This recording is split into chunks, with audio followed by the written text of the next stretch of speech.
Welcome to the PAMU podcast. We'll go to neoliberal getaway. Welcome to the PAMU podcast. Welcome to the PAMU podcast. Welcome to the PAMU podcast. Welcome to the PAMU podcast. Now, stop back and imagine you are in your designated cubicle, wasting your physical energy. For the glory of the corporation. For the glory of the corporation. For the glory of the corporation. For the glory of the corporation. Take a simple mini lunch break and enjoy. Welcome to the PAMI podcast.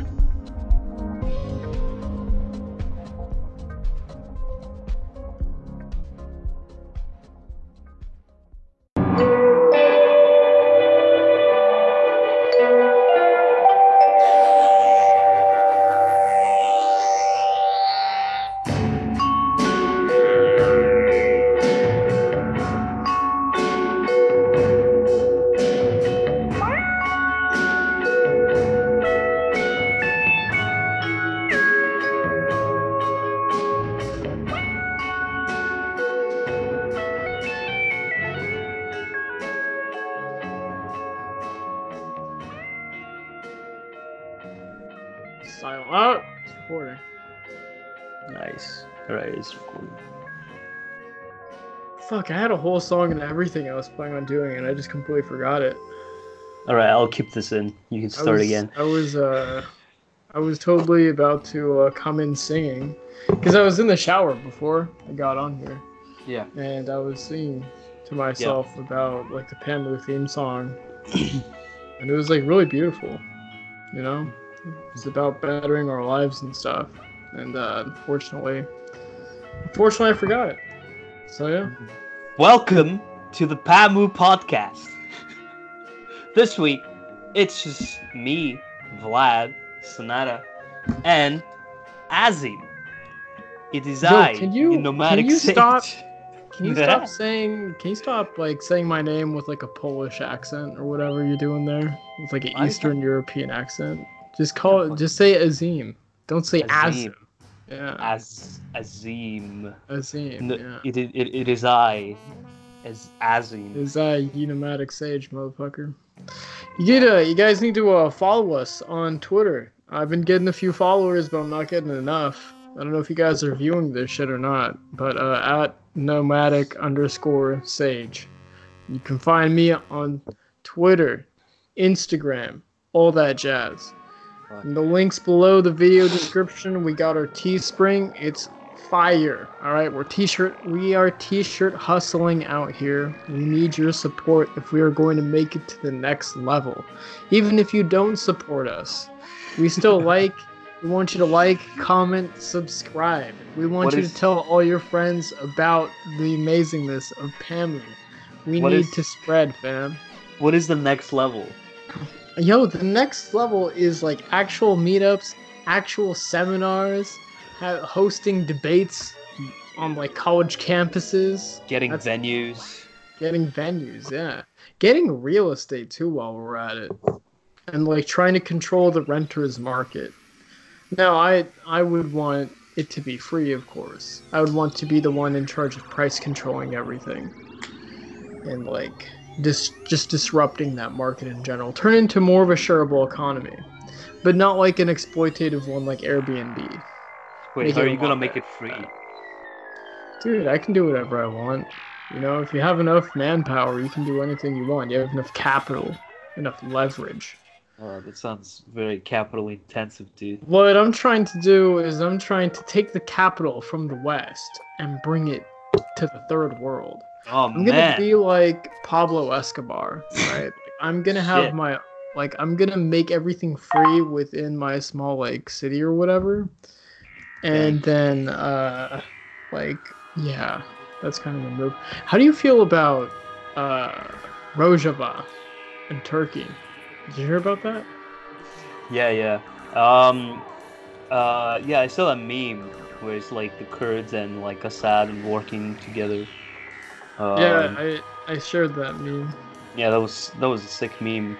I don't know, man. Fuck, like, it's kind of weird because it's like fucking, like, you're not sure, like, which fucking, you know, which country with like a Russian preference is like fighting, each other. So it's like, the US is backing out from that whole shebang, putting some sanctions on Turkey. Is that a thing? Did they put on sanctions? I don't know. I don't know if they put on sanctions yet, although Trump said he was definitely going to do it. He was going to wreck Turkey's economy like he did earlier in the year, I think, something like that. I'm very confused by the whole situation, mostly because I don't trust any reporting that comes out of Syria for any side. So I've always been confused about it. I've tried looking into more like foreign diplomacy think tanks to see what they talk about. It seems like it's just layers and layers and layers of espionage and like covert operations and like funding every side. I am like not just the US, but like even Russia. Has a lot of like really weird tactics going on there. It's really bizarre. Genuinely fucking fucking confused about like Russia's role in this whole shebang. Well, Russia's role is weird. Turkey's role is weird. Israel's role is weird. Iran's role is weird. Saudi Arabia's is as well. It just seems like it's multi-layered like proxies all fighting each other, and then like I guess Russia is like funding Assad and Iran, right? Or something like that. Like they're a trifecta or something, but they're all still competing against one another. Aren't they also? And the same thing is funding with the United States, Turkey, and Saudi Arabia. Well, I think Turkey is trying to play both sides, right? Because they want to be their own caliphate. Right. That's if that's true. I don't even know if that's true. Right. I mean, and then like where is the Kurds in all this? Because I guess they're like siding. They're fighting with Assad now. And like if they're actually like going back and like capitulating to Assad, then I'm kind of like confused as to why the Syrian civil war kind of happened to begin with. Yeah. Right? Because like kind of ISIS happened, and now it's like they're unifying again. I don't know. Enemy of my enemy is my friend. It seems like a multi-layered proxy war with no actual good guys. And no actual bad guys. Well, I guess everyone's the bad guy. I mean, the timing is just so fucking opportunistic. Like, on all fucking sides, dude. Like, shit's going down. For real. As Erdogan is fucking losing his reign, he suddenly fucking declares some kind of fucking ethnic cleansing on his border. Did you see that video the ABC put out? The Turkish firing at the Kurdistani village. It was like a shooting range in America. It was a shooting range. It was footage of a shooting range in Yo, in dude, Kentucky. like, what kind of fucking shooting ranges do you have? Fuck. We have really good ones. I don't know what to tell you. We have really good gun laws. Actually, coming this November, here in Oklahoma, you do not need a license to open carry or conceal carry. Really? Yeah, you can just walk around with your gun now. We've gone reactionary and went back to the Wild West, true libertarian anti-government style. I mean, Oklahoma would seem like the place, man. Yeah, Oklahoma is interesting. It's pretty autistic here, not gonna lie. And then of course there's the Democratic debates that are coming up. They're pretty trash. I'm probably not gonna watch it. I'm pretty sure I'm just gonna support Trump this time around. I'm like, are you using your Yang Gang button? You're throwing it away into the sea? Yeah, the Yang Gang thing I'm just gonna keep for some clout. But he has no chance in winning. Elizabeth Warren is a snake. Joe Biden he's not even a fucking snake. He's literally a demon whose eyes bleed. Like, he's not worth it either. And Trump, he's done decent. He hasn't really, I don't know where he's like majorly fucked up. He hasn't destabilized any region yet, as far as I'm aware. Obama destabilized Libya, and of course we all know Bush destabilized most of the Middle East. So. They'll tell you the whole Muslim thing. The whole Muslim travel ban, and then the wall, Yeah, then but I that don't think anyone really cares about that, right? Because like all the problems that had been going on were still going on from before his regime or whatever you want to call it. And you know, I don't remember that many Muslims actually being like genuinely terrified by the Muslim ban, because I feel like a lot of them understood like that it wasn't really a Muslim ban. It was more like just a travel ban from like Obama's list of like destabilized nations with a high risk. So I don't know. I don't particularly care about that. So Now, do you have like a leftist approach as to why you should vote for Trump? a leftist approach as to why? Well, it seems like if you want to be class conscious, most of the working class is capitulating to Trump, right? Like, the Rust Belt, which is the hub of working people, seems to be going over to his side, anyways. But honestly, for a democratic election, regardless if it's the Red Empire or the Blue Empire, I don't know if there is an actual leftist approach.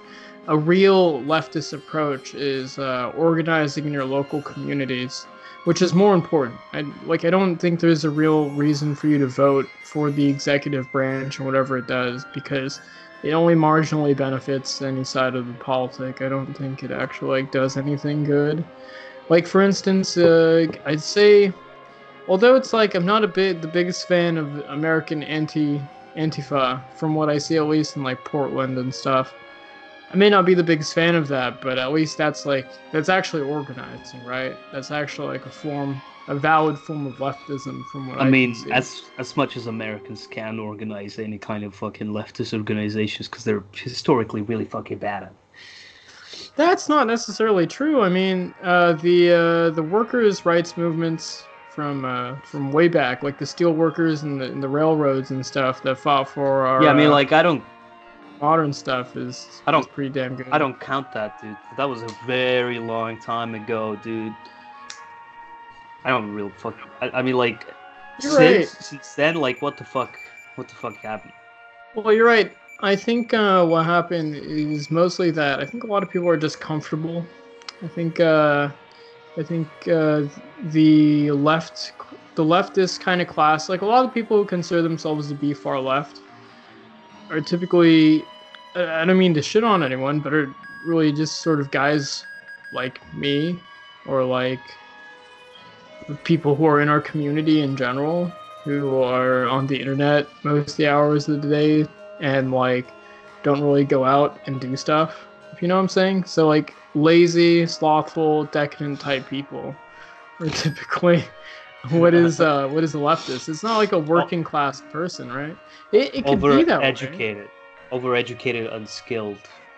Overeducated and unskilled, savior and complex. unemployed. Yeah, savior complex and unemployable as well. Like, I mean, I'm employable only in retail space because I've worked in retail all of my life, and I'm like pretty sociable, and I'm like pretty good at selling shit. But that's also because I had the privilege of being born into an immigrant working family, and you know, a lot of people don't have that, especially the white working class, which is going through their opioid epidemic. Yeah. And it sucks for them. But, you know, in the words of Dave Chappelle, I really don't give a shit. So it's like, whatever. Whoa. They didn't care when black people were on the crack epidemic, so, you know, I guess it serves you right or whatever. I don't know. It sucks. Is that really justice, dude? It's not justice. But, you know, it's like, I mean, what have those communities like today really have done for themselves and for other people around them? I don't know. And a lot of it is affecting millennials, the worst generation anyways. I don't really know if it's affecting Zoomers as much. And our blessed boomers are still fine, so, you know. Gen Xers are great. I can't wait for the Gen Xers to get into politics. I can't wait for these boomers. These boomers are cool, but they're getting senile. You mean Gen Z? Yeah. No, Gen X. Oh, Gen X. Yeah, Gen X. Are they not in politics? They're not really. I'd say that, you know, Trump he's 74, right? He's definitely a boomer, right? Mm-hmm. But he has a very 80s aesthetic to him. You know, like he never left the 80s, and I feel like he is kind of a representation of what a Gen X kind of politic is. Dude, I mean, it genuinely feels like we haven't fucking left the 80s in 40 years. Apart from computer science. Oh, okay. Are you bringing up the Peter Thiel talking point about how technology really hasn't gone anywhere? Peter Thiel and Mark Fisher, dude. It's just the same thing. Oh, man. True. Yeah. Those two are great intelligentsia type people. Those two are fucking shamans, dude. Techno shamans. Mark Fisher especially, more so. I think he touches on mental health in our society. Yeah. I'm much more than Peter Thiel ever has, I think. But then again, I haven't read jack shit from Peter Thiel. I've only watched his interviews. Has he written anything? He's what was it? Autopilot. Or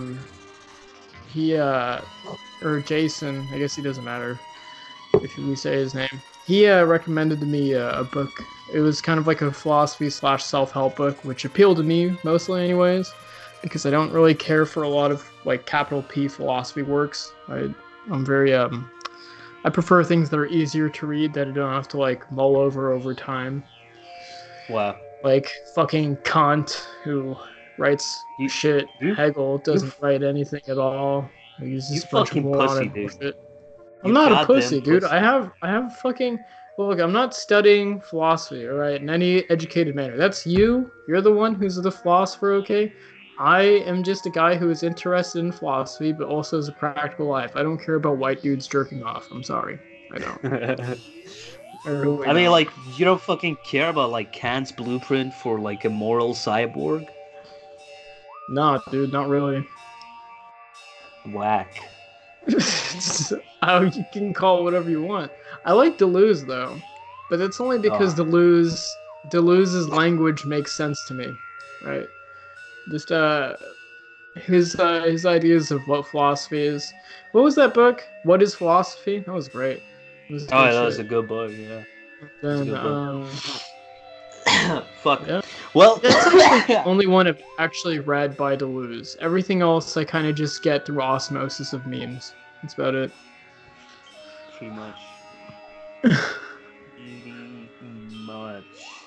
Well, I mean, this is like a very fucking serious beginning to this podcast. Yeah, I mean, I went into, I don't know, it was just like a lot of things have just been on my mind. We haven't talked in a while, so I just kind of like needed to throw some shit out there. It's pretty controversial too. You know, I kind of am openly now like a Trump guy, so it's kind of awkward. I mean, to me, it's just like generalizing is fucking like small dick energy, man. It's just weak. Generalizing is definitely not cool, especially on a personal interaction with people. Yeah. Right? If you're in a one-on-one interaction with someone, you should always throw away any of those generalizations about a person. You know, because 99% of the time it doesn't really apply. And a lot of the time, if you are an actual racist or an actual sexist, you kind of craft a self-fulfilling narrative within your own mind. And so, let's say you think that women are very like irritable or something, like they get irritated very easily, you're going to act in a way that makes them irritated, right? Like, I mean, the best example I have is from did you ever watch that one movie? Fucking Facebook CEO, Mark Zuckerberg. The Social Experiment? Was that what it was? Social Network? Yeah, The Social Network, yeah. No, I haven't. Did you see that movie? Fuck. No. Well, there's a scene in there where I think it was Jesse Eisenberg who's playing the dude. And he like, fucking... How do I say it? He basically is acting like an asshole the entire time, and he's like crafting a self-fulfilling narrative that women hate him because he's a nerd. And then he's on a date with this chick, and he like basically says in very complex language that she's a hoe, and then she's like, yo, what the fuck? People don't like you because it's not because you're a nerd, but it's because you're an asshole. And I thought that was like that was literally one of the greatest things. I feel like I need to find every dude who's struggling out there in the dating scene and like show that to them. Be like, this is probably you. You should Fuck, see dude. that. I mean, like self-fulfilling narratives is like almost like integral to human nature. But I'm in a really weird headspace right now that I just cannot think of a self-fulfilling narrative that I have in my head. I mean, you know can't, what? I do. I do. Oh, do you? Nice. I do have one. So I still attend college, right? You know, I have one of my degrees. I'm trying to get the other one. I really, really suck at my accounting courses, right? And so every time I'm about to so I really suck at accounting, and I have a self-fulfilling prophecy in my head that every time I'm going to go into accounting class, I'm going to strongly dislike it. And then that I'm probably going to end up failing the class. So that happened to me with the second accounting course. It's accounting 2 is what it was called. And I really, really fucking sucked at those kind of things. I don't think I have like a narrative, a self-fulfilling narrative though, about a lot of that. Like, because when I'm on a date, you know, I just kind of like do my own thing. I don't know. I don't really have like a self-fulfilling narrative because I'm not gonna like show up and be like, oh well, you know, women are whatever, so I'm gonna fail, right? Like that doesn't happen. Well, I guess what does happen is that I go in thinking that I'm going to succeed, and then I end up succeeding. So I do have a self-fulfilling narrative about that. Right. But anything that's negatively racist towards the different races doesn't really seem to exist. Mostly because it's not even profitable. If I'm going to talk with my capitalist side, so it's like not any kind of like negative generalization. It's not negative generalizations. I don't think I have any. The only time I'm ever negative to a particular group of people is like let's see, it's like fucking alt-right, like tiki torch types. Like that's definitely, I have a negative idea of like that. I also have a negative specifically because they're white. Well, it's not because they're white. There's plenty of good white people. And there's plenty of bad white people too, right?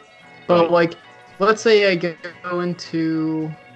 No, that's not necessarily true. I typically get along with everybody regardless of the environment I'm in. I try not to be an asshole, right? If you go in... Because here's the thing. If you go in hating a subset of people and you go into like their area, like let's say I go to like...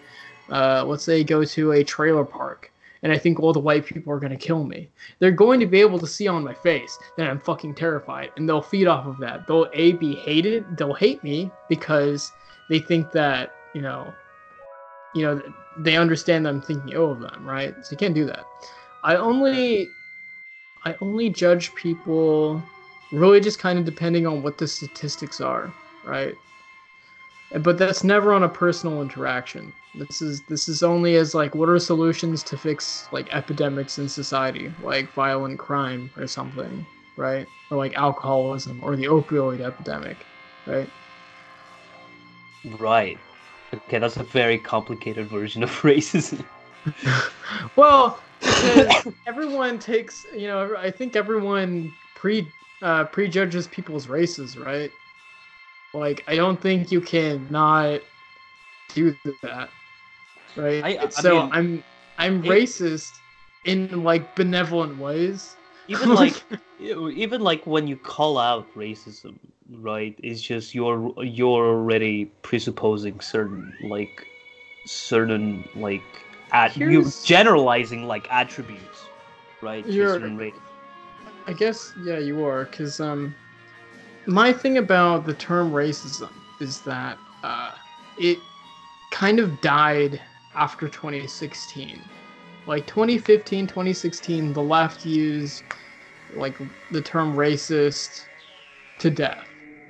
And so now people don't really know what it means. Because I've been called a racist so much for just pointing out like stereotypes, like just general trends that particular groups take. Like white people, you know, they can't handle spice. Is that racist?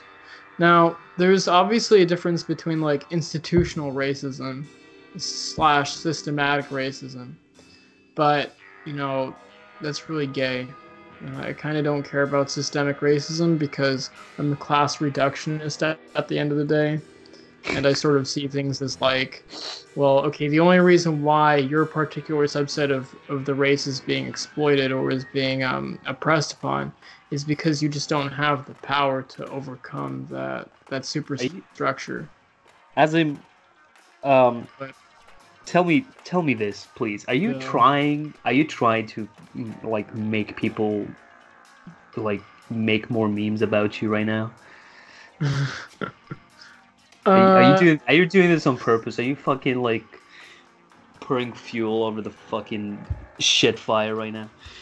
I mean, I'm not opposed to it. I feel like the more memes that are made about me, because if you are, I can respect that. That takes great balls. And well, it's like I don't really know why. Like I feel like if more people make memes of me in that way, I'm not even appealing to that demographic in that way anyways. The more hatred I get from a particular demographic of white milquetoast liberals that aren't doing anything with their lives is only going to inspire more minorities and more working class people to get on my side at the end of the day. Yeah. Which we've seen plenty of in PAMU, I think. Right. Because it's not like primarily consistent of like white liberals, thankfully. Right, and I do need to disavow some groups, though. The alt-right, in general, and people that are alt-right adjacent, are pretty annoying, you know? Talk about self-fulfilling prophecies. Well, but this, you're right, this is a self-fulfilling prophecy, but it's a positive one, because they are annoying, and it's true. No, I mean, and like, the alt-right is basically a self-fulfilling prophecy. I don't even understand what the alt-right self-fulfilling prophecy is, because it's just a bunch of madness and stupidity. Yeah, I mean, like that's what I wanted to ask. Is like, is the prerequisite for an ideology to exist? Does it have to be a self-fulfilling narrative? Right. So like all ideologies, in order for them to exist, in order for them to be public and to spread around, they have to be self-fulfilling narrative. Yeah. Yeah, well, yeah, I guess so. I guess that is how an ideology exists. I can't really argue against that. And some are just fucking like more and more like, I don't even know how to put this, like like delirious than others, to the point where you just like can't see anything beyond the narrative anymore. Mm-hmm. So, like, the alt-right is a good example. Yeah, well, the alt-right is a very, very silly organization. I don't want to say that they're not potentially violent, right? Because they definitely are. Yeah. The issue is that a lot of what the alt-right bases, though, is a bunch of, well, we're probably going to get into this when we talk about Joker, but a lot of what the alt-right is just a bunch of incels. They don't do shit. They literally are in their basement, and they are jerking their brains out. Like, they're melting their brains with how much they jerk off. Kind of like milquetoast liberals. Well, milquetoast liberals to some degree, yeah. I mean, I can agree. I don't... But that... It's like, because not all milquetoast liberals are necessarily that way. It just...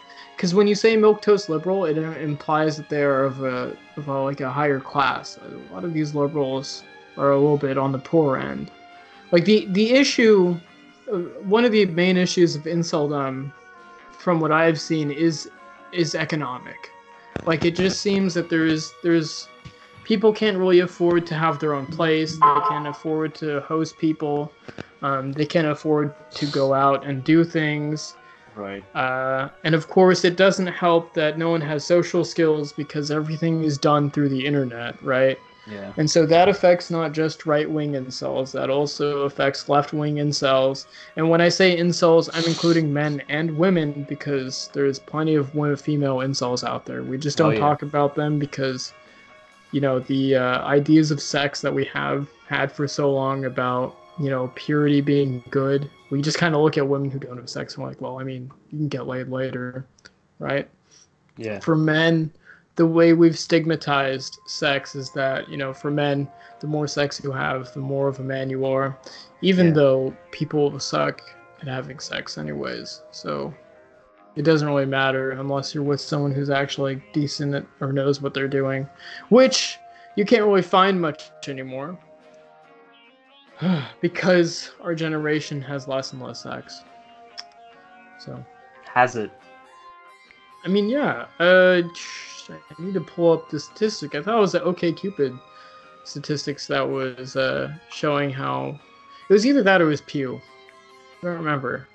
But one of them was saying like guys our age, 18 to 25 or something, 25% of them have been laid throughout the entire year of 2018, which I thought was a pretty disturbing statistic. Because I think if you have a healthy, I think there's two ways you can do this. Either you stigmatize sex to where it's not the main thing and your purity is looked at better, then in that sense, it wouldn't really do as much damage, right? But the strangeness of the culture that we're in is that we have a glorification for it. Yeah. But not everybody is partaking in it. So it's almost like it's almost like everyone's trying to achieve the bourgeois norm of being, of having like orgies Sexually and shit. Yeah.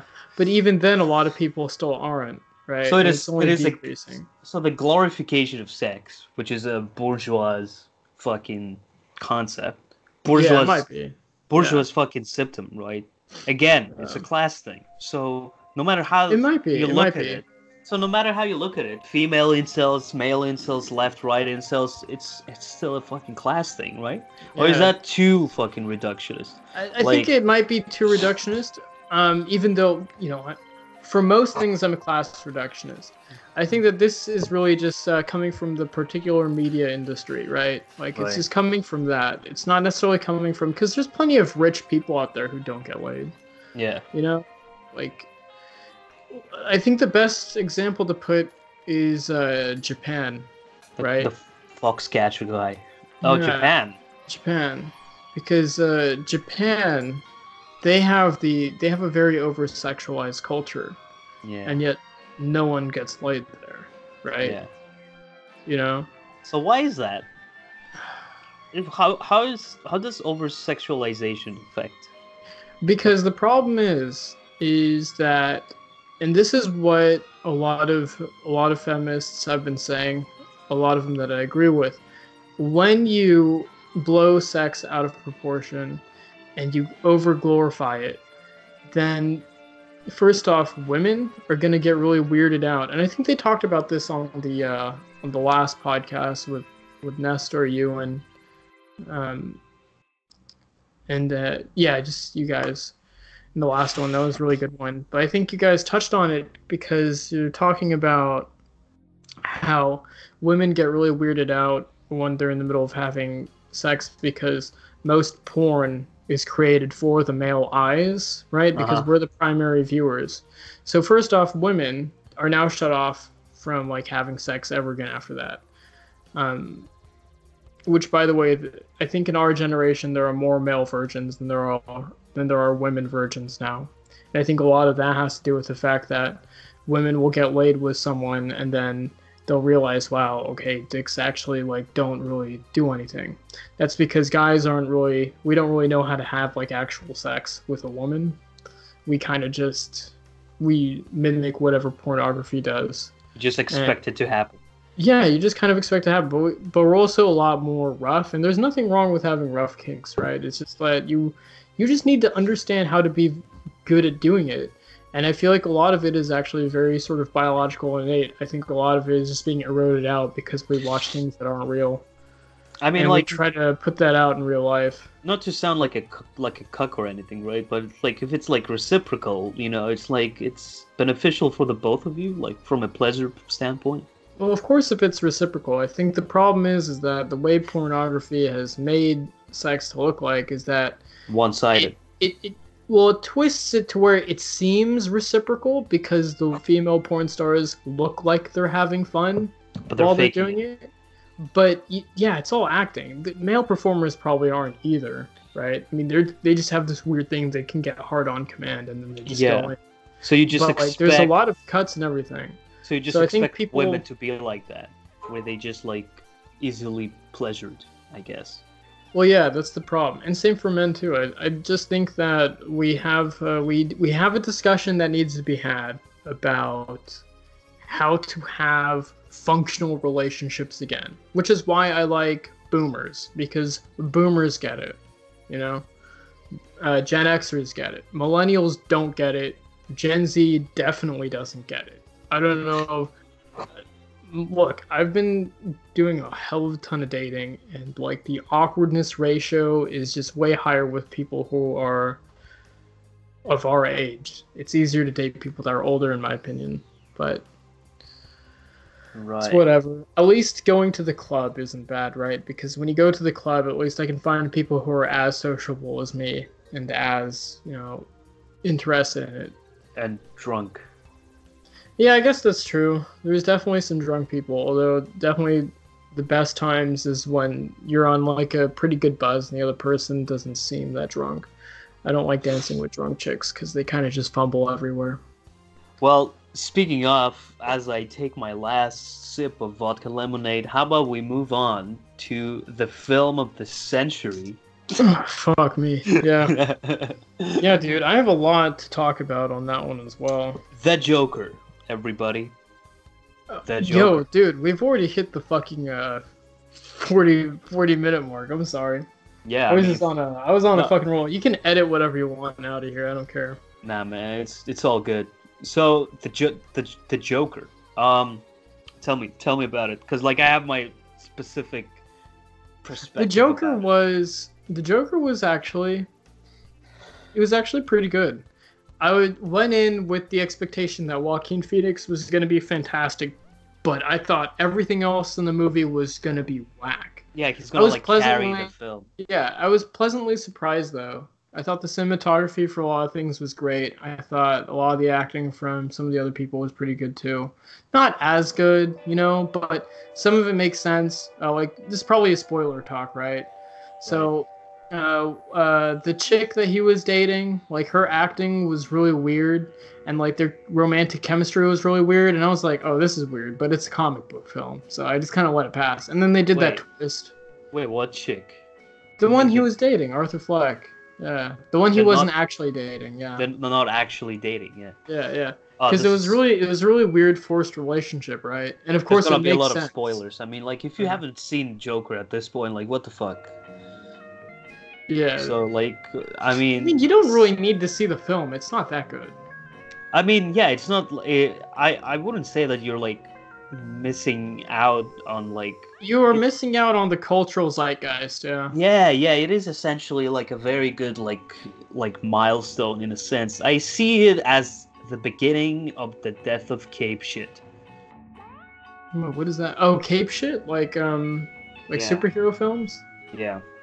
Yeah, it seems like we're headed towards villain films now, or damaged anti-heroes, which is going to be much more doomerish than I would like. And like insane, absolutely insane fucking marketing schemes, right? Like, fuck. I genuinely thought that it's just going to be a marketing scam. Like, somehow, fucking, you know, the whole like Martin Scorsese thing and like the fucking clowns like going down. You know, do you remember that? Like a few years ago, there was just clowns and shit. Like photobombing and shit. And then the fucking alt-right incel thing that was completely like a bait and switch at the end, where it just supported fucking like Antifa, right?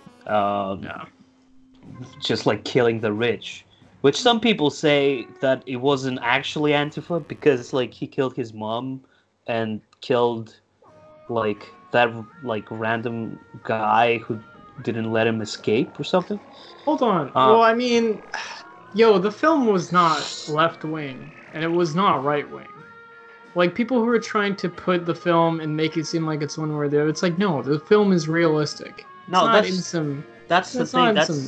That's the thing that like absolutely terrifies me, right? Like I understand there was like a class war aesthetic to it, and like mental health, disgruntled, like lower like working class people. Look, what terrifies me is that it's a Warner Brother films commodifying class war. Essentially, not really. I think you're looking too much into the class war aspect. Yeah, of course it's a class war, but what the film teaches you at the end of the day is that you should be compassionate to your community. Like, it's not advocating for leftism or right-wing stuff. It's not advocating for a class war. It's saying, look at how destructive this is and how chaotic it is. Yeah, but like how sadistic it is. You're right. It is about being more passionate towards your community. But like at every angle you look at it, the reasons why people are so alienated and individualistic, like as shown by the film, is because of class. For the most part, right? Like fucking the government cutting funding to like mental health program. Yeah. Definitely. The fucking, three, I don't know what they were, like Wall Street guys, like beating the shit out of, Here's, you don't mind me commenting. Here's my thing about the cuts on the medication or whatever. See, that all would have been, mitigated. That all didn't need to happen if someone reached out to Arthur and was just nice to him, though. It would have steered him a different direction, right? Like, if a lot of it was the societal breakdown of people disrespecting one another and just being, pieces of shit, right? Because there are plenty of poor societies out there, especially in the third world, where people are significantly happy, they don't really have all these medications and stuff, which might not really even be doing anything. Right, we already know the scams of big pharma, so I don't even know if over-reliance on medication is something. I think a lot of it is more like a socio-cultural virus that's infected people. I think it's less on capital M mental health. All right, but like it's still like good to know that you have like a safety net, and then that's true. And then when you have like a Murray like making fun of like Joaquin Phoenix, like when he's like quite clearly, neurologically atypical, I think that just like chops the point that like. Well, don't be an asshole. Well, that like that the upper class are extremely like prejudiced. I mean, they kind of are. I think people who have a lot of social media clout need to realize that they do have a lot of power, and sort of figureheads of social media, that when you make fun of somebody who's probably like on the internet as well, who's probably mentally unstable or something, like it's a problem, right? Yeah. A lot of people don't see that. There's a lot of, especially on Twitter, there's a lot of people who I see on Twitter and they are constantly on there all the time and they're tweeting all kinds of deranged shit. It only takes one person to tweet back at them to make them snap, Yeah. So it's just, I mean, after the Joker movie, hold on. Yeah, go ahead. After the Joker movie, I literally went home and I like unfollowed and unfriended like easily 100 people across all my social media platforms. I don't have that many friends on Facebook. I only have like maybe 500. I had like close to 620 or something. I just deleted a lot of people because I'm like, you know what? A lot of them don't really matter to my life, but it's also that if I, when I interact with a lot of people on the internet, I really don't know where their mental state is at. Which is another reason why I don't care about like the memes that are necessarily made about me, because I can take it and I enjoy them, right? But there is definitely other people who don't like it. They really don't, and it's not healthy. And they cannot take it. And the people who, like, you know, without knowing who that person is in real life, like, you know, consistently fucking, like, bullying them online. I mean, it's like actual cyberbullying, right? It is technically like cyberbullying because, like, I mean, they're cowards, right? Because they wouldn't do that if they knew the person, like, in real life. Definitely, most of the people that do that have never been in an actual fight. Like, yeah. Like, if you actually understood the power that another human being, no matter how small, has, and just being able to, like, stab your eyes out, you wouldn't fucking do that. Listen, man, like, I will repeat what Jason said on a previous podcast until I fucking die. Help a loser out. Help a loser out. You're right. It should be nothing but upliftment or whatever. Some people are spiteful though, and I don't mind those people. They're not relevant to me, who I am, how I live my life. Because at the end of the day, every Friday, every Saturday, I'm going out with my friends, or I'm on a date with somebody, and I'm living life pretty well. And I have my puppies to take care of. And if you love life, like, what's, like, keeping you from, like, you know, I don't know, like, fucking going out with a fucking incel, like, you know, having a coffee to... I've actually been reaching out to more people after watching the Joker movie. I've literally actually reached out to people who I thought were very strange in the past. They're still very strange, but, you know, it's like, I feel good about actually trying to help socialize somebody, but some people are just kind of lost causes, though. Yeah. Some people definitely are, but, like, it still doesn't mean that you can fucking, like, terrorize them on a daily basis. Yeah. Because they said something morally wrong. You kind of, well, I don't even know about that. Like, it's kind of weird, though. I've never, and that's probably, again, because I'm of a working background, I have a job, I have to make friends with everybody. Like, that is literally a part of my job. So I always find it really weird when, just because someone said slightly disagreeable, you just completely and utterly shut them out. Yeah. I've never understood that. I've always been like, oh, you can't just be friends later on. And I really hate people who hold grudges. That's a weird one. That's fucking pathetic, dude. Like, seriously, like, how much of a fucking resentful piece of shit can you be to hold a fucking grudge for that long? It's not even necessarily being resentful. It's more like, what are you doing? Right? It's like, what are you going outside? Are you talking to new people? Because you should be able to forget about things. So maybe they're just exposed to the same people over and over again. That's why I think it's an overexposure of the same thing, and I think it's a form. And because of that, you develop a form of, like, a narcissistic personality. Yeah, of course, I'm talking out of my ass on all that. Oh, hey, that's good. That is. Now, of course, whenever I talk about politics, philosophy, psychology, or anything, this is all coming from boomer wisdom of my own making. Like, I don't... Like, none of this is academically research or trained. I'm just a dude who... who fucking cares? Works. Seriously, there's, like... I'm just letting people know, because some people want accreditation for everything that goes on, and I'm totally with that. Like, if you want an accredited source for everything, fine, but, I mean, I don't have that.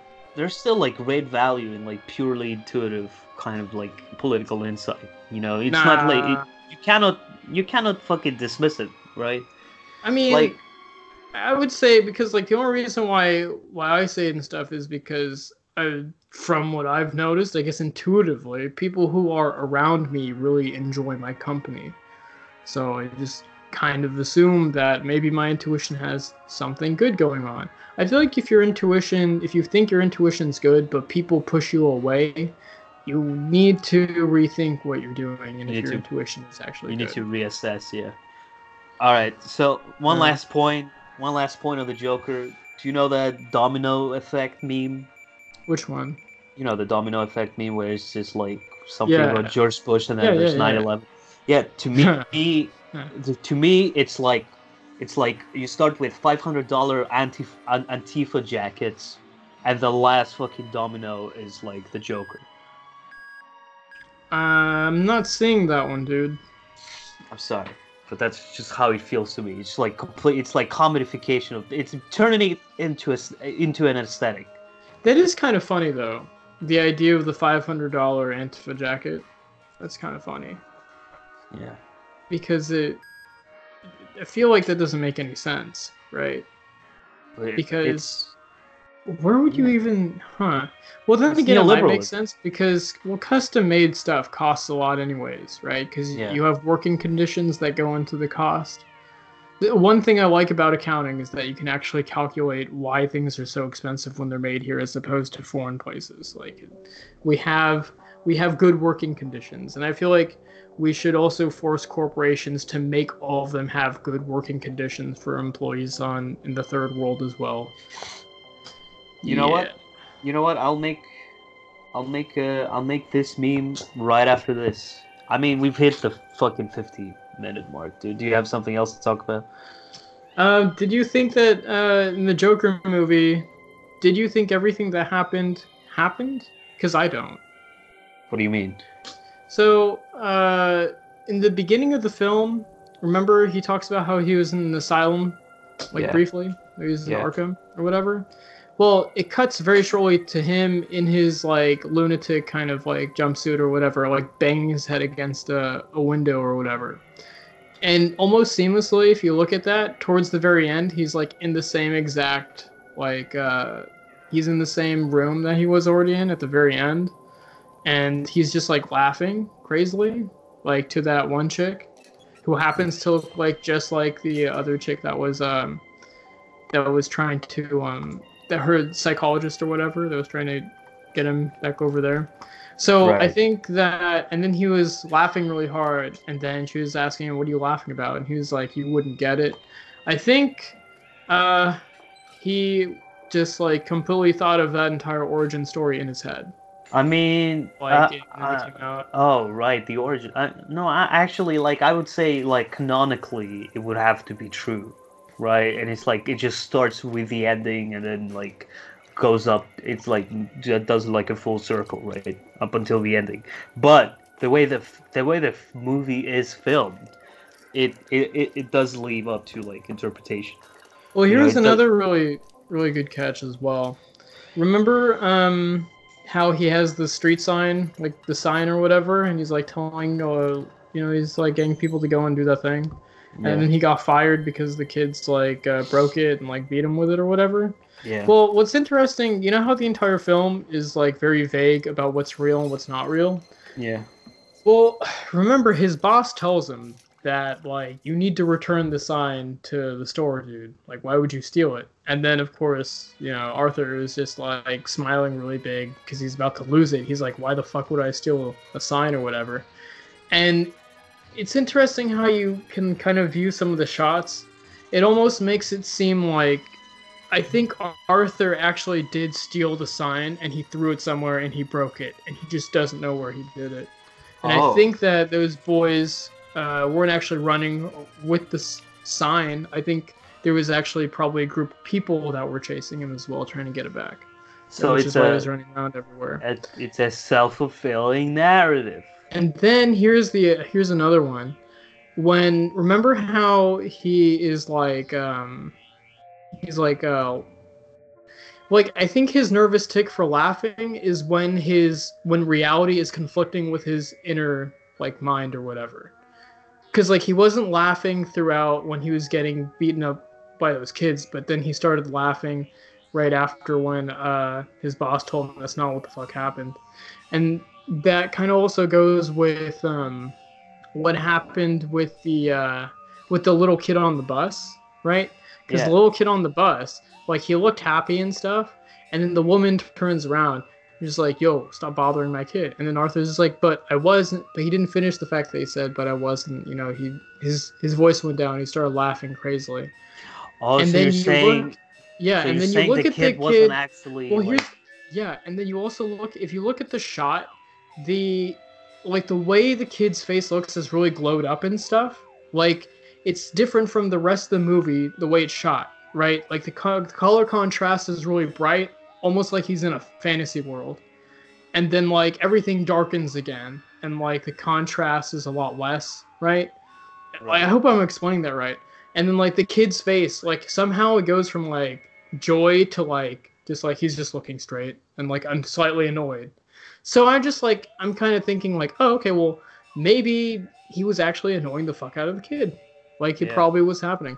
And here's my last, and then here's my last one, is when they were discussing the murders that happened in the subway, they remember Arthur's coworkers were discussing whether or not the clown guy was wearing a mask or if he had makeup on. And from what we saw, he had makeup on, right? Mm-hmm. Like he was shooting him up and stuff. Well, the thing is, when you look at the newspaper and the kind of clown mask that was on there, later on in the film, when Arthur is putting on the makeup for the Murray show or whatever, right before the mini dude comes in and before he kills the bigger guy who sold him out or whatever, who might have not sold him out, actually. It might have been that Arthur stole his gun, he just doesn't know. But anyways, when you look at the dressing table where he's doing his makeup, you can actually see the clown mask that was that could have been used for what he could have been wearing when he killed those dudes. The same one that you can actually see printed on the newspapers. And it's like, did he just randomly go and pick up a clown mask? He never wore a clown mask before. So, yeah. Wow. I mean, okay. Tell us, folks, do you think Joker is a worthwhile movie to overanalyze the shit out of, like Azim just did? Tell us in the comments below. And this is it for this week. I don't know. This week? Can we say this week? It should be. You're the only one who who's flaky, so. Yeah, I'm flaky, man, because like it's big changes moving to London and shit. It's crazy. Anyway, we're running out of time. So, thanks again for joining us. It was a great talk. Just me and Azim, just two bros talking about shit. Yeah.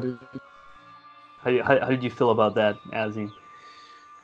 Yeah, dude. I don't know. You can post whatever you want on there, edit it however you want. I don't really care. All right, chill. I thought it was pretty good. You might. I think it probably lingered on a little bit too long with my over analysis of fucking Joker. But I thought it was great. Well, thanks for joining us. Oh, we were still doing the podcast. Oh, I thought you were genuinely asking me how the podcast went. Oh, let me do my plug. Hey, follow us on all the